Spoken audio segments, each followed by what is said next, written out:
proposer donc trois types de smoothie donc yi nga xamante ne dañuy attaqué wu directement ci graisse viscérale yi maanaam graisse bi nga xamante ne dafay tag ci kaw biir bi yenn partie yaram bi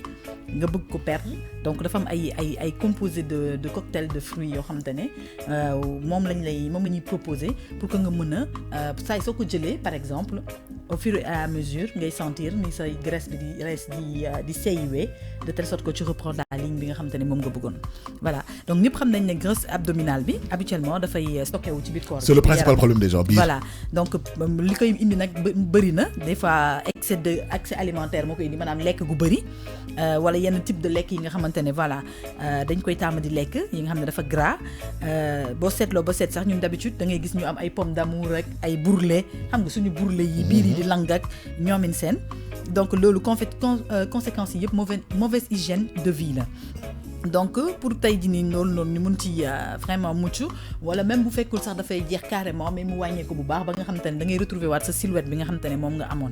alors ñetti recettes yoo xamante ne ay brûle-graisse la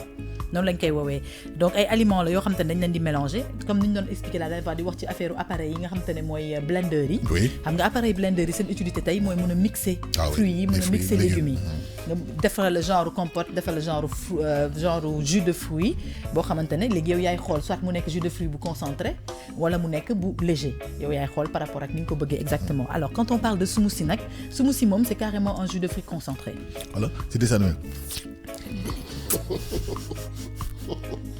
C'est des animaux noonu lay def na xoolal voilà donc je pense que Cheikh génn na léegi benn affaire bu important bi muy wax les bienfaits donc de la banane tu vois il y a déjà 10 bienfaits de la banane yoo xam te ne ñu ngi koy retrouver ci banane bi mooy ni que day lutter contre l'ulcère donc di soulager acidité wu estomac bi di protéger xol bi di réduire stress di améliorer vision bi di éviter loo nit ñi dépression da lay permettre tamit nga perdre poids comme ni ma ko doon waxee mën na tamit éviter loo le cancer day lutter contre constipation bi tamit voilà donc am na ay points yu bëri yoo xamante ne dañ koy retrouver ci banane bi donc moom looloo waral tey ma choisir ak neer yi voilà donc quand tu es très stressé ba sa neer yëpp tendu boo jëlee banane nga lekk ko da ngay gis déjà mu soulager alors léegi nag par rapport ak brûle-graisse boobu noonu donc préparer benn smoothie boo xamante ne ni nga koy préparer dafa am ay ingrédients yoo xamante ne ñoom ñoo ci war a ànd. Prenez note. Voilà donc ingrédients yi pour loolu da ngay jënd benn banane ak benn orange. Comme orange du pays lay nekk wala nga jël orange marocain yi voilà nga xam ne c'est très sucré très juteux voilà nga jël benn cuillère à soupe de huile de lin nag boo demee ci grande surface yi waaw boo demee ci grande surface c'est rayon huile yi rayon alimentaire yi di nga gis foofu boo xoolee bu baax di nga gis y a plein de trucs huile de lin LIN ok boo ko laajtee sax peut-être comme lin quoi lin voilà comme lin LIN donc boo ko laajtee sax ñoom seen bopp peut-être mën nañ la ko jox d'accord nga jël ci huile de lin rek amul beneen huile ok nga jël amande douce amande yi amande douce yi xam nga am na yoo xam ne dañ leen di broyer day mel ni comme si dañ koo dëbb ba pare boo xoolee tamit ci biir grande surface da nga gis amande douce bi am na poudre sax am na poudre bi voilà su la neexee nga jël poudre bi wala nga jënd bi nga xam te ne dañ ko écraser juste nga utiliser ko figue tu connais les figues je connais figues c'est très bon les figues aussi genre demee ci rayon supermarché yi boo demee ci rayon fruits yi date yeeg yooyu voilà da ngay gis figue yi nga jël ñaari figue après nga jël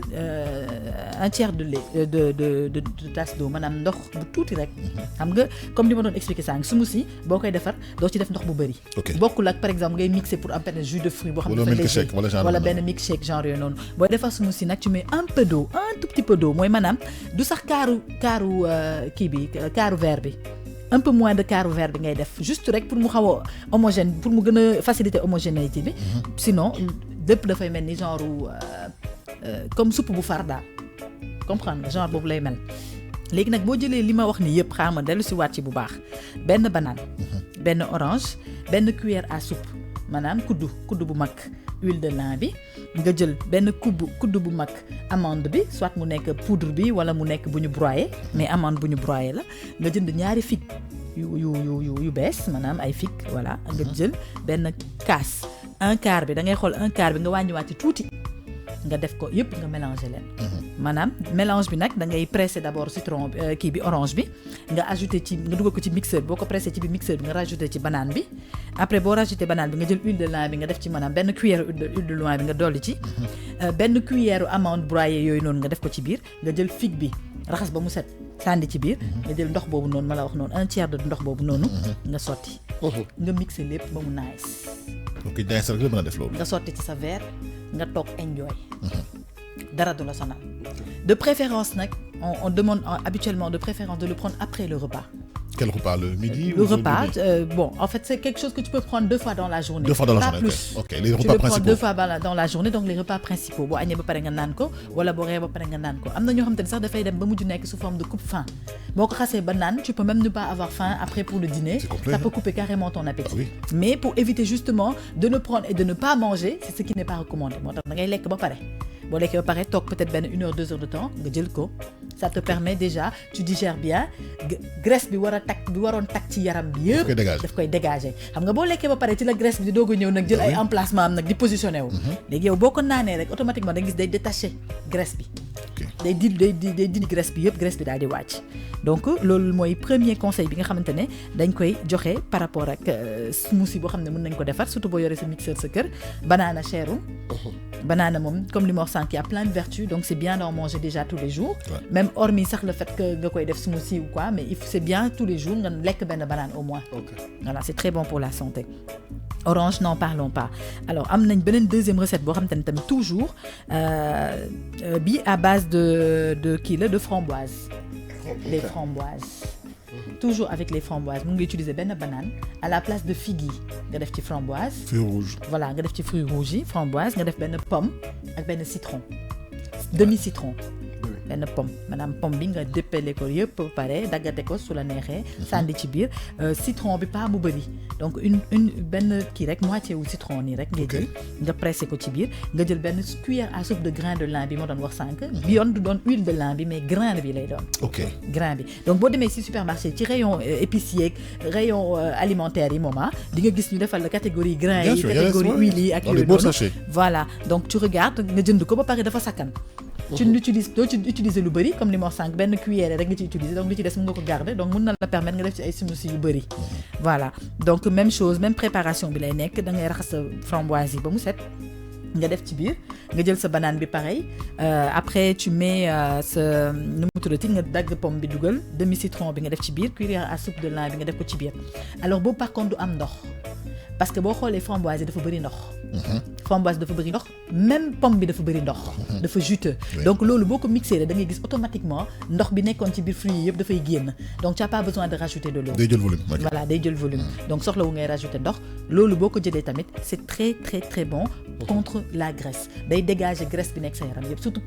graisse abdominale yi comme ñun jigéen ñi nga xam te ne koo ci gis mu ngi langal biir ñun moom koo ci gis moom ñu ngi langal biir parce que tout simplement non seulement bu ñu accoucher ba pare ñu ci bëri duñu mën takk seen biir parce que avec des cas de césarienne etc mais comme on dit à chaque fois boo takkulee sa biir ci sa césarienne bu sa césarienne wéree tu peux toujours le faire parce que am na ay gaines yu fi nekk am na ay kii yoo xam te ne y a les abdominaux qui sont là si tu ne peux pas faire d'abdos si tu n'as pas le temps de le faire ou quoi que ce soit jëlal genre recettes yi nga def ko ay recettes de tous les jours c'est très pratique ba pare dafa yomb defar quand tu as l'appareil ça se fait en 1 seconde quoi c'est pas quelque chose que tu vas préparer pendant des heures benn 5 minutes la rek nga nettoyer say affaire rakin cak rek da ngay sotti blender bi moom da ngay bës rek 10 secondes la lay may mu mixel la lépp bah oui doo ci rajouter sucre doo ci rajouter dara noonu nga koy sottee rek nga daal ça consomme pas de courant voilà ça consomme pas de courant ba pare tu te fais un bon mix assez juteux et très bon parce que comme on dit la banane déjà elle est sucrée elle est juteuse pomme bi waxaale tuñ ko citron bi la framboise elle est très très bonne donc yooyu yëpp c'est des aliments qu'on peut avoir ici alors quand on parle de framboise il peut y avoir des xam nga comme ni ñuy wax rek mën nañ bañ a am framboise fii parce que c'est des fruits quand même qui ne sont pas nos fruits qui sont importés parfois doo ko gis ci grande surface mais on voit des fraises régulièrement ñoo bokk même kër rek framboise fraise raisin même le raisin bi nga xam te ne dafa bëri léegi ñu ngi koy gis léegi ci sans pépin jël leen sans pépin bi nga jël raisin sans pépin bi parce que sinon après balaa nga koy def ci biir il faut nga nekkaat fi di dindi pépin yeeg yooyu donc da ngay jënd raisin sans pépin bi su fekkee amuloo framboise bi wala nga jënd fraise voilà boo jëndee fraise tamit ñoom ñaar presque ay équivalent lañ ñoom ñëpp nga mën ko utiliser pour def sa smoothie bi alors ce sont des produits yoo xamante ne non seulement dañ lay soulager côté digestif tu digères bien après avoir bu ça c'est bon c'est consistant voilà ça passe très vite doo am problème constipation doo am problème ballonnement ba pare dafay dégraisser boo loolu moom képp koo xamante ne essayé nga ko pendant 1 mois ci nga ñëwaat jox ma ay résultats. Ok. Parce que c'est ce qui est recommandé à la place de faire du sport. Bien sûr que le sport c'est le premier conseil qu'on donne à tout le monde. Mooy bi gën à défaut pour ñi nga xam ne mënuñu dem defi sport ils ont la possibilité de se faire des smoothies yoo xamante ne ay composés de fruits yoo xamante ne mën na leen permettre justement ñu bañ a tagal graisse bi ci seen yaram. Éliminer graisse parce que graisse boobu noonu mooy waral suñu yaram yi poids yi ñuy gis ñi yëpp c'est un excès de graisse. Oui, mais de toute façon. Et même contre le cholestérol, hein. Mais même à la base, en fait, les recettes que tu donnes, en fait, les recettes c'est pour compléter même le sport. Parce que le sport, du marche, c'est pour travailler le cœur, endurance, et cardio. Voilà, c'est important. C'est le cœur. Ah, oui. Alors, après, tu sues. Quand tu sues, tout le monde sait que tu dégraisses. Voilà. Mais comme j'ai dit là tout à l'heure, tu peux suer. Et tu peux ne pas beaucoup suer parce que dafa sedd mais au moins tu travailles ton cardio et tout voilà donc vraiment nit ñi nañu am bonne attitude boobu noonu de manger des fruits et des légumes c'est très important. Absolument. Bu ñuy wax tout le temps 5 fruits 5 légumes mu ngi nii retrouver nañ ko ci composition bi nga xam te ne moom laa proposé tu te fais un petit verre vite fait tubaab yi gis nga dañuy jël poireau boo seetloo ñoom léegi loolu lañ jël poireau bi tellement qu'il y a des vertus dans les poireaux loolu dinaa ci ñëw dañuy jël poireau bi def ko jus mixé ko def ko jus moom la ñuy naan tous les jours. Absolument. da nga leen di xool sax da nga leen di jéppi parce que tu te dis comment ils font pour avaler ce truc là mais jaral na leen ko parce que ça leur permet de garder leur ligne. Ça leur permet d'avoir une hygiène de vie correcte parce que li muy apporter ci seen organisme dafa bëri. Donc ñoom dañ ciy gëm rek def ko imagine toi ñoom loolu ñu mun ko naan ñun nga xam ne nii banana ñëpp xam ne dafa sax ko dafa neex. Sénégal ñëpp bëgg banana te jarul dara 100 francs lay jar.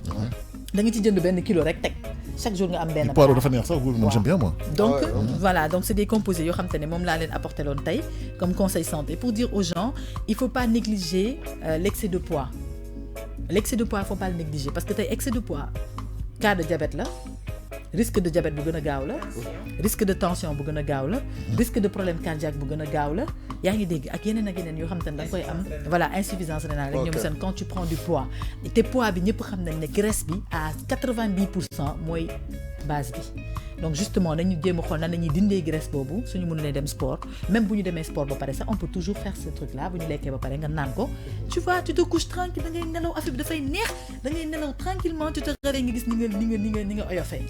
voilà donc banana nag moom ma koy répéter waat encore une fois c'est un excellent fruit non seulement pour estomac mais même pour la peau je pense que benn jour laari defoon na benn conseil bon plan ci peau banane bi donc voilà pour dire que les vertus on les retrouve dans les fruits naturels yi nga xam te ne moom la ñuy lekk chaque jour. Merci beaucoup Tata Maïté, c'était les vertus et les bienfaits de la banane pour vous aider à maigrir vraiment pour permettre leen ngeen wàññi seen poids dans la douceur et surtout que c'est bon voilà. Ouais, c'est très bon. C'est très bon.